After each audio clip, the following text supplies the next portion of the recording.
अच्छा चलो स्टार्ट करते हैं अपना चैप्टर, नया चैप्टर होलोजोइक न्यूट्रिशन। देखो न्यूट्रिशन का मतलब होता है न्यूट्रिएंट्स को हासिल करना। न्यूट्रिशन का मतलब क्या होता है? न्यूट्रिएंट्स को ऑब्टेन करना। सही, जिस प्रोसेस के जरिए न्यूट्रिएंट्स को ऑब्टेन किया जाए उस प्रोसेस को हम क्या कहते हैं? न्यूट्रिशन कहते हैं। सही, तो nutrition is a process by which living organisms obtain nutrients for growth, metabolism and energy production. सही, एक ऐसा प्रोसेस जिसके जरिए लिविंग ऑर्गेनिज्म क्या करे? ऑब्टेन करे न्यूट्रिएंट्स को। याद रखना, nutrition is the process by which nutrients are absorb. सही, न्यूट्रिशन एक ऐसा प्रोसेस जिसमें क्या चीज एब्जॉर्ब होती है? न्यूट्रिएंट्स। सही है, न्यूट्रिएंट्स ऑब्टेन होते हैं। क्यों? न्यूट्रिएंट्स का क्या काम है? ग्रोथ के लिए जरूरी है न्यूट्रिएंट्स, मेटाबॉलिज्म के जरूरी है न्यूट्रिएंट्स, और किस चीज के लिए जरूरी है? एनर्जी प्रोडक्शन के लिए जरूरी है। तो हर ऑर्गेनिज्म को एनर्जी प्रोडक्शन करनी है। सही, हर ऑर्गेनिज्म को सर्वाइव करने के लिए एनर्जी चाहिए। सही, उसके अलावा हर ऑर्गेनिज्म को ग्रोथ भी परफॉर्म करना है और हर ऑर्गेनिज्म को अपनी बॉडी में मेटाबॉलिज्म भी परफॉर्म करना है। और इन तीनों चीजों के लिए जो चीज चाहिए वो क्या है? न्यूट्रिएंट्स है। सही, वो चीज क्या है? न्यूट्रिएंट्स। अब न्यूट्रिएंट्स की डेफिनेशन देख लेते हैं। न्यूट्रिएंट्स क्या होता है? Nutrients are essential substances which are required by body for growth, metabolism and energy production.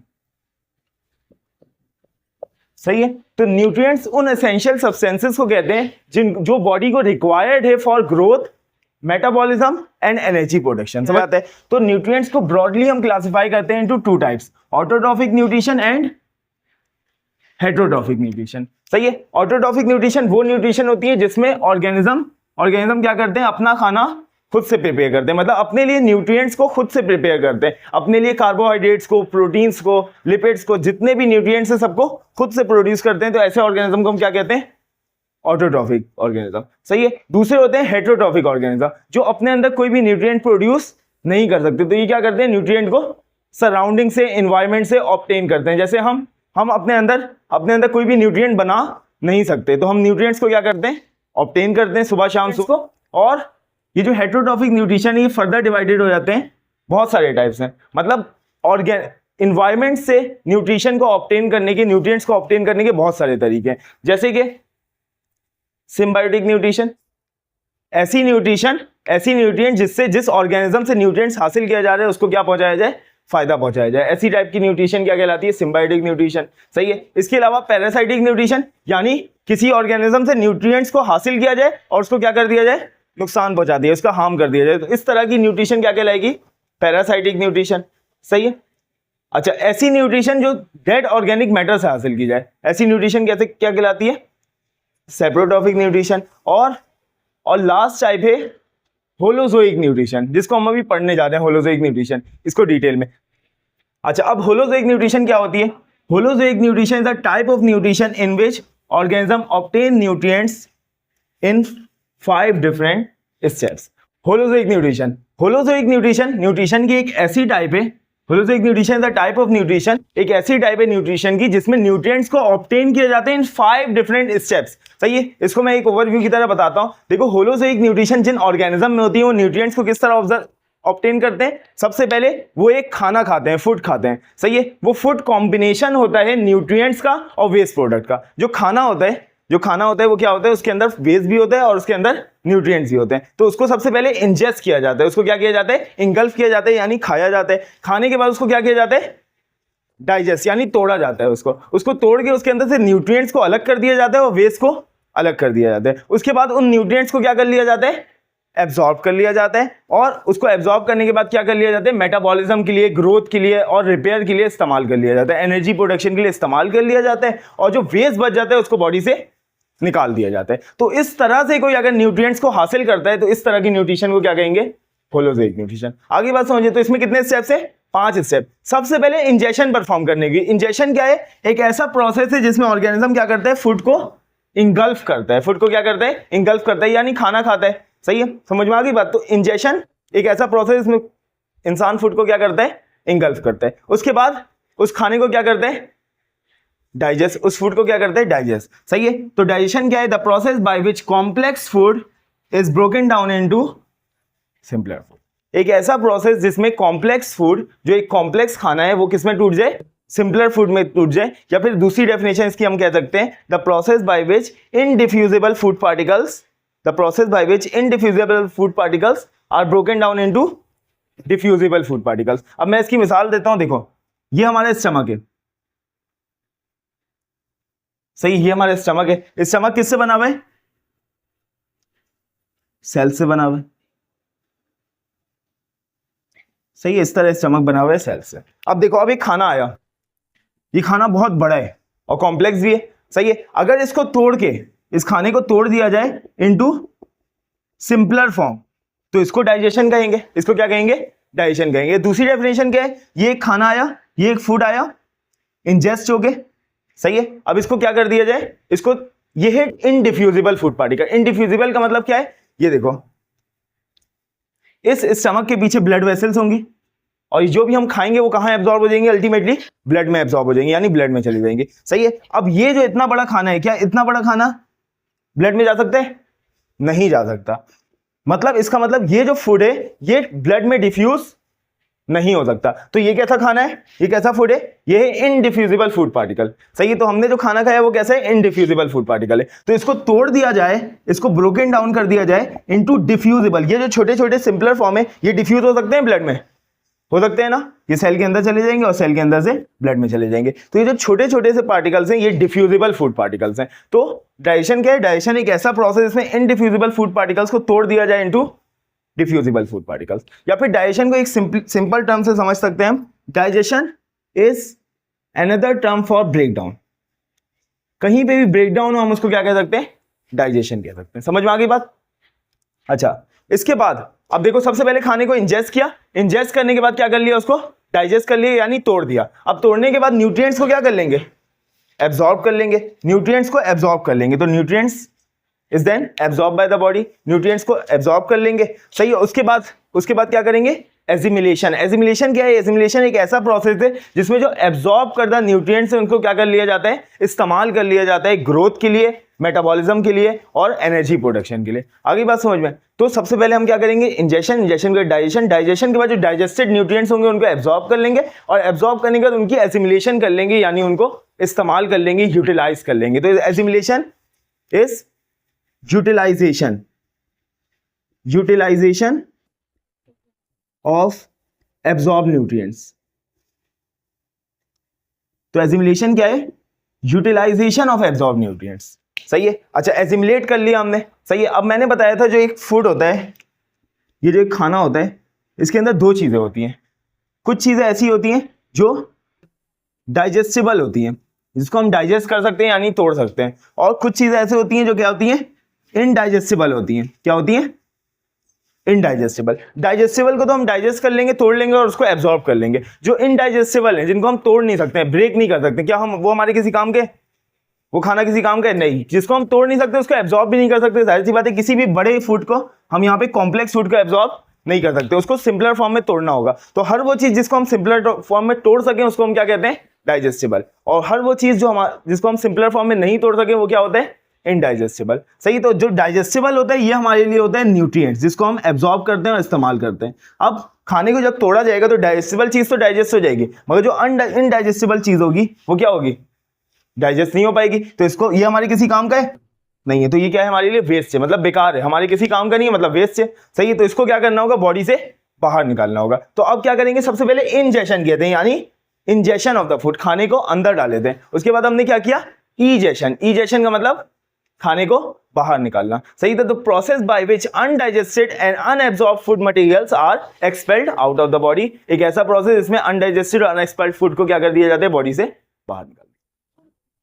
अच्छा चलो, हमने अभी थोड़ी देर पहले डाइजेशन पढ़ा। डाइजेशन क्या होता है, breakdown of complex food into simpler one, सही है। कॉम्प्लेक्स फूड को सिंपलर फूड में तोड़ना क्या कहलाता है, डाइजेशन कहलाता है। अब डाइजेशन की टाइप्स हैं, सही है। अच्छा, डाइजेशन की दो अलग अलग क्लासिफिकेशन हम देखेंगे। ये पहली क्लासिफिकेशन है डाइजेशन की। पहली क्लासिफिकेशन है डाइजेशन की, वो on the basis of mode of digestion है, यानी डाइजेशन किस तरह से हो रहा है, इस तरह से हम पहली क्लासिफिकेशन करते हैं। दो टाइप से डिवाइड करते हैं हम डाइजेशन को इस टाइप की क्लासिफिकेशन में, सही। डाइजेशन को दो टाइप से डिवाइड करते हैं, one is chemical digestion and the other one is mechanical digestion. तो मोड ऑफ डाइजेशन की बेसिस पे दो तरह की डाइजेशन है, केमिकल डाइजेशन और मैकेनिकल डाइजेशन। अगर डाइजेशन केमिकली हो रही है, डाइजेशन क्या है? Breakdown of food. अगर ब्रेकडाउन ऑफ फूड केमिकल के जरिए तोड़ा, अगर खाने को केमिकल के जरिए तोड़ा जा रहा है, ब्रेकडाउन केमिकल के जरिए की जा रही है, तो ऐसी तरह की डाइजेशन क्या कहलाती है? केमिकल डाइजेशन कहलाती है। जैसे एंजाइम्स, एंजाइम क्या है? केमिकल है, सही। उनके जरिए अगर खाने को ब्रेकडाउन किया जाए खाने की, तो इस तरह की डाइजेशन कहलाएगी केमिकल डाइजेशन, सही है। अगर खाने को मैकेनिकली तोड़ा जाए, यानी कॉम्प्लेक्स फूड को मैकेनिकली सिंपलर फूड में कन्वर्ट किया। मैकेनिकली कैसे कर सकते हैं? टीथ के जरिए, बिल्कुल। जो हम चिबाते हैं, मैस्टिकेशन करते हैं, तो मैस्टिकेशन में हम क्या कर रहे होते हैं? लार्ज फूड पार्टिकल्स को स्मॉल फूड पार्टिकल्स में तोड़ रहे होते हैं, कॉम्प्लेक्स फूड पार्टिकल्स को सिंपलर फूड पार्टिकल्स में तोड़ रहे होते हैं, और इसी को तो हम डाइजेशन कहते हैं। और किस तरह कर रहे हैं? मैकेनिकली कर रहे हैं। तो ये कौन सी डाइजेशन होगी? मैकेनिकल डाइजेशन होगी, सही है। तो on the basis of mode of digestion, digestion is of two types, chemical digestion and mechanical digestion. Chemical digestion is the type of digestion in which food is broken down by means of chemicals, जिसमें खाने को किसके जरिए तोड़ा जाए? Chemical, जैसे के enzymes, सही है। अच्छा, अब ये कुछ एग्जांपल लिखी हुई है केमिकल डाइजेशन की, जैसे सिलाइवा के अंदर होते हैं लाइसोजाइम्स, सही है। अच्छा, लाइसोजाइम्स को मिटा लो, लाइसोजाइम्स तो होते हैं मगर यहां पे लिखना है अमाइलेज। सिलाइवा के अंदर क्या मौजूद होते हैं? अमाइलेज मौजूद होता है। और ये अमाइलेज क्या करते हैं? दीज अमाइलेज ब्रेक, या फिर कह सकते हैं हम डाइजेस्ट कार्बोहाइड्रेट्स। अमाइलेज क्या करते हैं? कार्बोहाइड्रेट्स को डाइजेस्ट करते हैं, सही है। तो सिलाइवा के अंदर अमाइलेज मौजूद है, वो कार्बोहाइड्रेट को डाइजेस्ट करते हैं। इसी तरह गैस्ट्रिक जूस के अंदर HCl और पेप्सिन मौजूद है, सही है। HCl भी खाने को सॉफ्ट करता है और पेप्सिन भी किसको डाइजेस्ट करता है? प्रोटीन को डाइजेस्ट करता है, ऐसी है। तो गैस्ट्रिक जूस के जरिए भी खाने की डाइजेशन होती है। इसके अलावा पैनक्रियाटिक जूस के अंदर बहुत सारे एंजाइम्स होते हैं जो प्रोटीन की भी डाइजेशन करते हैं, कार्बोहाइड्रेट की भी डाइजेशन करते हैं, लिपिड की भी डाइजेशन करते हैं, न्यूक्लिक एसिड की भी डाइजेशन करते हैं, जो अभी हम थोड़े दिन में पढ़ेंगे, सही है, इसी चैप्टर में, सही है। तो इस तरह पैनक्रियाटिक जूस के जरिए, गैस्ट्रिक जूस के जरिए, सलाइवा के जरिए केमिकल डाइजेशन हो रही होती है हमारी बॉडी में। मैकेनिकल डाइजेशन क्या होता है? मैकेनिकल डाइजेशन की एक ऐसी टाइप है जिसमें खाने को तोड़ा जाता है मैकेनिकली बाय फिजिकल फोर्स, किसी फिजिकल फोर्स के जरिए। जैसे मैस्टिकेशन में क्या करते हैं? हम खाने को चिबाते हैं, च्यू करते हैं, इसमें भी एक फिजिकल फोर्स के जरिए खाने को तोड़ा जा रहा है। इसके अलावा चर्निंग तुम लोग पढ़ोगे, जो स्टमक होता है ना, स्टमक की वॉल, जब हम स्टमक में खाना जाता है, स्टमक की वॉल इस तरीके से पेरिस्टाल्टिक एक्टिविटी परफॉर्म करती है, कॉन्ट्रैक्शन एंड रिलैक्सेशन परफॉर्म करती है, जिसकी वजह से स्टमक के अंदर जो खाना होता है वो क्या हो जाता है? चर्न हो जाता है या फिर ब्रोकन डाउन हो जाता है। तो ये भी किसकी एग्जाम्पल है? चर्निंग भी किसकी एग्जाम्पल है? मैकेनिकल डाइजेशन की एग्जाम्पल है। Breakdown of food by the action of peristaltic activity, बाद में तुम लोगों को समझ में आएगा, जस्ट कॉन्ट्रैक्शन रिलैक्सेशन से याद रखो इसको, सही। पेरिस्टाल्टिक एक्टिविटी क्या है? कॉन्ट्रैक्शन और रिलैक्सेशन। तो स्टमक की कॉन्ट्रैक्शन और रिलैक्सेशन की वजह से, जो मसल्स ऑफ स्टमक की वजह से होती है, खाना टूटता है और इस तरह की डाइजेशन, ये किसकी एग्जाम्पल है? मैकेनिकल डाइजेशन की, और इसको हम कहते हैं क्या? चर्निंग कहते हैं। समझ में आ गई बात? अच्छा, अब दूसरी क्लासिफिकेशन, ये तो पहली क्लासिफिकेशन थी जो किस तरीके से डाइजेशन हो रही है इसकी बेसिस से हमने क्लासीफाई किया था। अब दूसरी क्लासिफिकेशन क्या है? On the basis of location of digestion, कहां डाइजेशन हो रही है, इस बुनियाद पे हम डाइजेशन को कितने टाइप से डिवाइड कर देते हैं? दो टाइप से। तो किस जगह पे डाइजेशन हो रही है इसकी बेसिस पे भी दो टाइप्स हैं, one is intracellular digestion, another one is extracellular. अगर खाने को तोड़ा जा रहा है, खाने की डाइजेशन की जा रही है सेल के अंदर, तो इस तरह की डाइजेशन क्या कहलाएगी? इंट्रासेलुलर, सेल के अंदर। और अगर खाने को तोड़ा जा रहा है सेल उसके बाहर, सेल के बाहर, तो इस तरह की डाइजेशन क्या कहेंगे? एक्स्ट्रासेलुलर डाइजेशन, सही। तो intracellular digestion is a type of digestion in which food is broken down inside the cell, सही है। इसकी एग्जांपल है, दो एग्जांपल है। एक है यूनिसेलुलर ऑर्गेनिज्म में, यूनिसेलुलर ऑर्गेनिज्म में जाहिर सी बात है एक ही सेल है, जब एक ही सेल है तो जो भी डाइजेशन परफॉर्म होगी कहां होगी? उसी सेल के अंदर होगी, सही। यूनिसेलुलर ऑर्गेनिज्म सिंगल सेल वाले ऑर्गेनिज्म होते हैं, तो उनके अंदर एक ही तो सेल है, तो इसलिए जो यूनिसेलुलर ऑर्गेनिज्म है उनके अंदर होती है इंट्रासेलुलर डाइजेशन। दूसरी होती है फेगोसाइटोसिस, सही है। कुछ WBC ऐसे होते हैं जो बैक्टीरिया को खा लेते हैं, बैक्टीरिया क्या कर लेते हैं? इंगल्फ कर लेते हैं, सही। जैसे मैक्रोफेजेस का नाम तुम लोगों ने पढ़ा होगा 9th क्लास में, सही। वो बैक्टीरिया और वायरस को क्या कर लेते हैं? इंगल्फ कर लेते हैं, और इंगल्फ करने के बाद उसको क्या कर देते हैं? ब्रोकन डाउन कर देते हैं, और सेल के अंदर ब्रेक डाउन हो रही है तो इसको क्या कहेंगे? डाइजेशन कहेंगे। तो फेगोसाइट, सम WBC digest bacteria after phagocytosis. आगे की डाइजेशन क्या है? Extracellular digestion. जैसे हमारी बॉडी में होता है, हम खाने को खाते हैं, खाना सेल के अंदर तो जाके नहीं टूटता है ना, बल्कि हमारी एक डाइजेस्टिव कैविटी, एक एम्प्टी स्पेस है हमारी बॉडी में। जैसे स्टमक एम्प्टी स्पेस है, अंदर से खाली है, सही है। जैसे इंटेस्टीन, वो भी अंदर से खाली है। तो एक खास जगह पे, एक खास कैविटी के अंदर, एक खास स्पेस के अंदर खाने को तोड़ा जाता है सेल के बाहर। इस तरह की डाइजेशन क्या कहलाती है? एक्स्ट्रासेलुलर। जैसे जिस तरह हमने डाइजेशन की टाइप्स पढ़ी, उसी तरह हम क्या पढ़ने जा रहे हैं अब? Digestive system. अब डाइजेस्टिव सिस्टम क्या होता है? डाइजेस्टिव सिस्टम उन कलेक्शन ऑफ ऑर्गन्स को कहते हैं जहां पे डाइजेशन परफॉर्म। यूनिसेलुलर ऑर्गेनिज्म का कोई डाइजेस्टिव सिस्टम नहीं होता है, सही है। मल्टी सेलुलर ऑर्गेनिज्म का डाइजेस्टिव सिस्टम होता है, और डाइजेस्टिव भी दो तरह का होता है। डाइजेस्टिव भी दो तरह का होता है, एक होता है ट्यूब लाइक डाइजेस्टिव और दूसरा होता है सैक लाइक डाइजेस्टिव। इसका डिफरेंस सबसे पहले मैं बता देता हूं। ये देखो, जैसे ये इसमें देखो कितनी ओपनिंग है, कितनी ओपनिंग है? एक ओपनिंग है सिर्फ, सही है।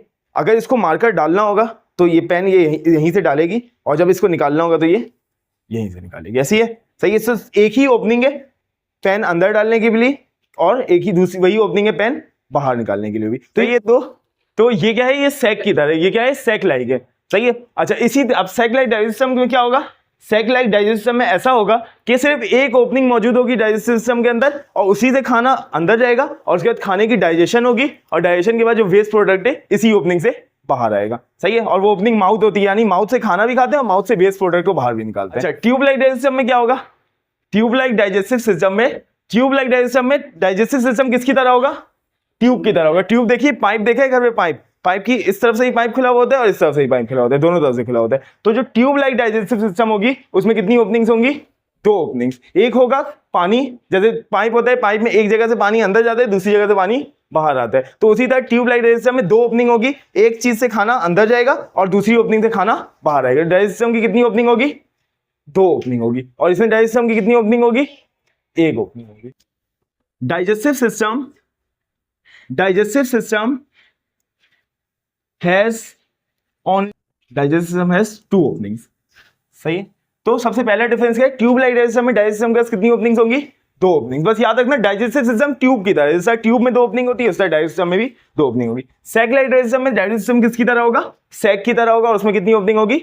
One opening. तो पहला डिफरेंस तो यही हो गया इसके नाम से। डाइजेस्टिव सिस्टम हैज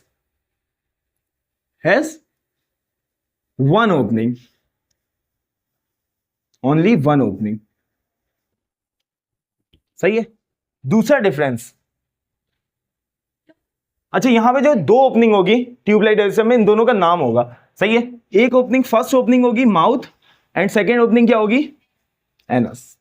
जबकि जो सैक लाइक डाइजेस्टिव होगा उसमें सिर्फ क्या प्रेजेंट होगा? माउथ। यहीं से इंजेक्शन और यहीं से इजेक्शन होगी।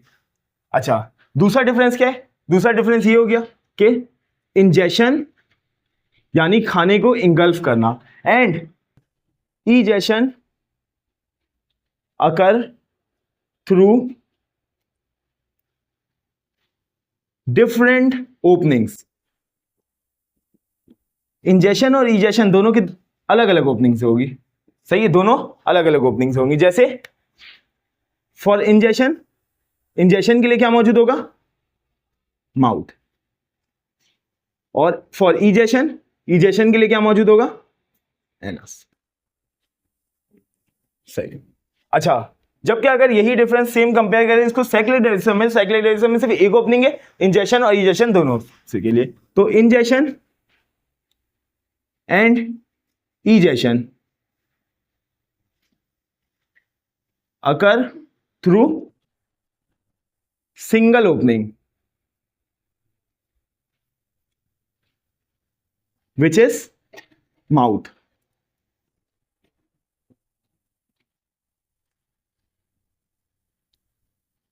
अच्छा, तीसरा डिफरेंस, ये जो ट्यूब लाइक डाइजेस्टिव होंगे थोड़ा एडवांस लग रहा है, ना। खाना खाने के लिए अलग ओपनिंग है और अनडाइजेस्टेड फूड को एडजस्ट करने के लिए अलग ओपनिंग है, और ये थोड़ा सा प्रिमिटिव लग रहा है, यानी पुराना सिस्टम लग रहा है, ऐसे ही है ना।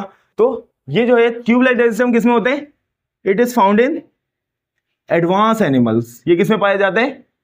एडवांस एनिमल्स में पाया जाता है। जबकि जो सैक लाइक डाइजेस्टिव सिस्टम है ये प्रिमिटिव एनिमल्स में पाए जाते हैं, यानी पुराने एनिमल्स, या फिर हम कह सकते हैं लेस डेवलप्ड एनिमल्स। तो हमें सैक लाइक डाइजेस्टिव सिस्टम मिलता है लेस डेवलप्ड एनिमल्स में, जबकि ट्यूब लाइक डाइजेस्टिव मिलते हैं हमें एडवांस एनिमल्स या फिर वेल डेवलप्ड एनिमल्स में। सही, दोनों लिख सकते हैं। अच्छा, चौथा डिफरेंस क्या होगा?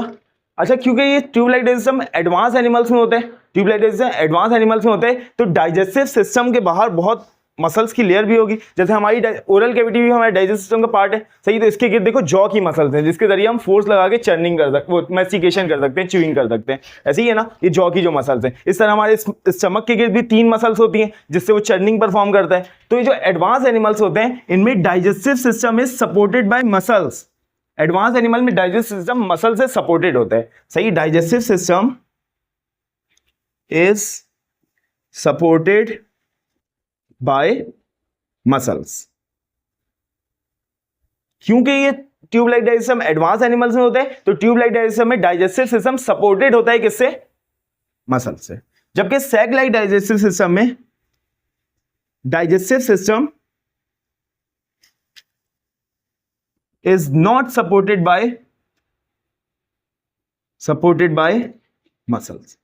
सैक लाइक डाइजेस्टम में डाइजेस्टिव मसल से सपोर्टेड नहीं होता है। जिस तरह सैक लाइक डाइजेस्टम के एग्जांपल है जेलीफिश। जेलीफिश में sac like digestive system, thank you.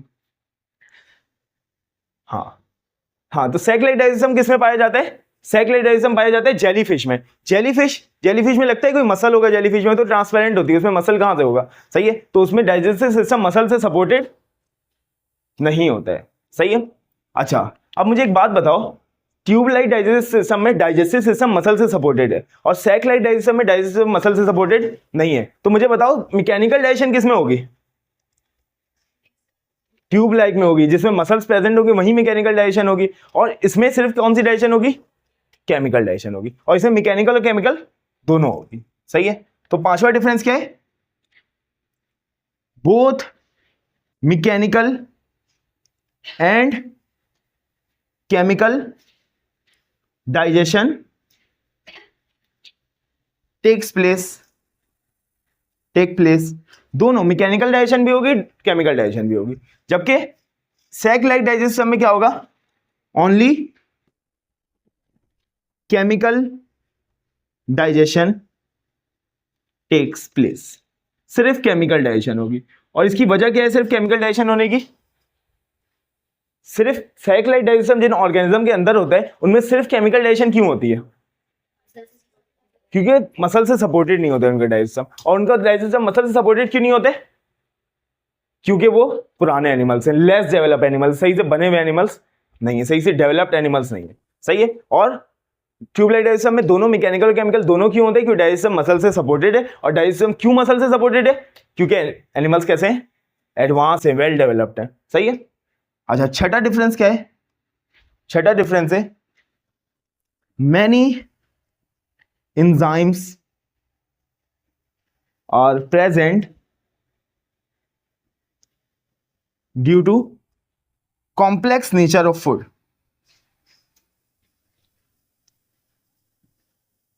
अच्छा, ये जब एडवांस एनिमल है, वेल डेवलप्ड एनिमल है, खाना भी बहुत अच्छा खाएंगे, ऐसे ही ना बहुत कॉम्प्लेक्स खाना खाएंगे। लेस डेवलप एनिमल्स है, ये खाना कैसा खाएंगे? सिंपल खाएंगे, सादा खाना खाएंगे।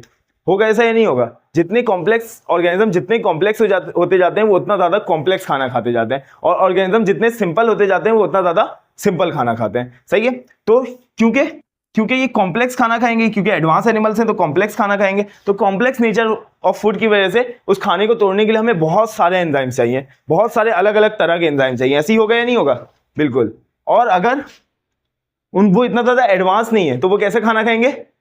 सिंपल खाना खाएंगे। और सिंपल खाना खाने की वजह से उनको ज्यादा एंजाइम्स की जरूरत नहीं पड़ेगी, सिर्फ थोड़े से एंजाइम से उनका खाना क्या हो जाएगा? डाइजेस्ट हो जाएगा। तो इसमें few enzymes are present in sac like digestive system due to simple nature of food.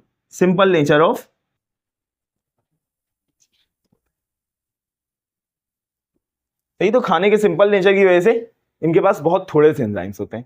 अब तुम लोगों को पता है कि हर एंजाइम एक स्पेसिफिक पीएच पे काम करता है, हर एंजाइम के काम करने के लिए स्पेसिफिक पीएच होता है। इसमें क्योंकि एंजाइम बहुत कम होते हैं तो पीएच का डिफरेंस भी इनकी डाइजेशन में क्या होगा?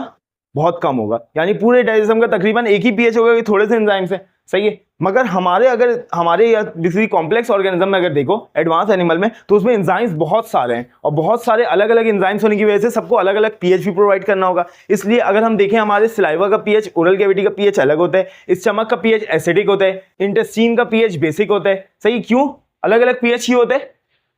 क्योंकि एंजाइम्स बहुत ज्यादा है और हर एंजाइम को काम करने के लिए उसका स्पेसिफिक पीएच प्रोवाइड करना होता है, वरना वो एंजाइम काम नहीं करेगा। तो हमारे डाइजेस्टर में बहुत सारे कंपार्टमेंट्स हैं जिनमें अलग अलग पीएच है। और क्यों है अलग अलग पीएच? क्योंकि बहुत सारे एंजाइम्स हैं। तो ये भी एक पॉइंट हो गया। Variety of pH, variety of pH is seen in digestive system. Variety of pH देखा जाएगा, जैसे हमारे सलाइवा का पीएच 6 to 8, सही है। स्टमक का पीएच 1.4, इतना कम, एसिडिक हो गया। फिर इंटेस्टाइन का पीएच 8 से 10, इतना ज्यादा हो गया, सही है। तो वैरायटी ऑफ पीएच मिलेंगे अलग अलग जगह पे। जबकि अगर सेक्युलरिज्म में देखें तो almost same pH is seen in digestive system, सही है। अब एक एग्जाम्पल लिख देना ये 7 लिखने के बाद शॉर्ट में, सही है। एक एग्जाम्पल कौन सी लिखोगे? किसमें होता है ट्यूबलाइट डाइजेस्टिव सिस्टम? मैमल्स। और क्या लिख सकते हो? और इंसेक्ट्स, ईटीसी, सही है। और इसकी एग्जाम्पल में